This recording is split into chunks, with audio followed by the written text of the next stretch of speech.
চিংড়ি মাছ আলু এবং ধুন্দুল দিয়ে ভীষণ মজার পাতলা ঝোলে একটি তরকারি রেসিপি শেয়ার করছি। আশা করছি ভিডিও জুড়ে আমার সাথেই থাকবেন, ভিডিওটি আপনাদের ভালো লাগবে। তো আমি এখানে একটি কড়াই গরম হতে দিয়েছি। এখন দিয়ে দিলাম তেল 4 টেবিল চামচের মতো। একটু লবণ দিয়ে দিব, কারণ পেঁয়াজ কাঁচামরিচ সাথে যখন আমি মাছগুলো ভাজবো তখন কড়াইয়ের সাথে লেগে যাবে না। তো এখানে কাঁচামরিচের ঝালটা যে যার স্বাদ মতো দিবেন। পেঁয়াজ কুচি দিয়েছি 4 টেবিল চামচের মতো। এখন আমি এখানে মাছ দিয়ে দিলাম। মাছের পরিমাণটা যার যতটুকু লাগে দিয়ে নেবেন। 1/4 চা চামচের মতো হলুদ গুঁড়া দিয়ে তারপর একটু ভেজে নিলাম।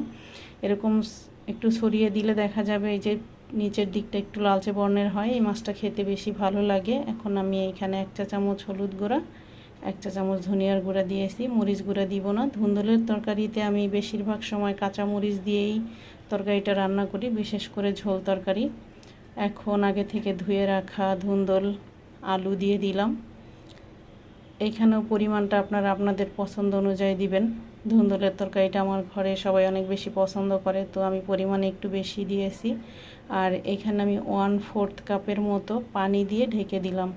ধুন্দুল থেকে কিন্তু যথেষ্ট পরিমাণ পানি বের হবে। এই যে দেখুন, এই পানিতে ধুন্দুল আলু একদম পারফেক্ট সিদ্ধ হয়ে গিয়েছে। যখন সিদ্ধ হয়ে গিয়েছে তখন আমি এইখানে 1.5 টেবিল চামচের মতো ফোড়ন বাটা দিয়েছি। ফোড়ন বাটা দিয়ে 4-5 মিনিট জাল করব, এরপর আমি চুলার আঁচটা অফ করে দিব। তো এই যে দেখুন, চুলার আঁচটা অফ করে দিয়েছে। আশা করছি ভিডিও জুড়ে আমার সাথেই ছিলেন। ভিডিওটি আপনাদের ভালো লেগেছে। যদি ভালো লাগে তাহলে পেজটিতে ফলো দিয়ে পাশেই থাকবেন। আজকে এই পর্যন্ত। আল্লাহ হাফেজ।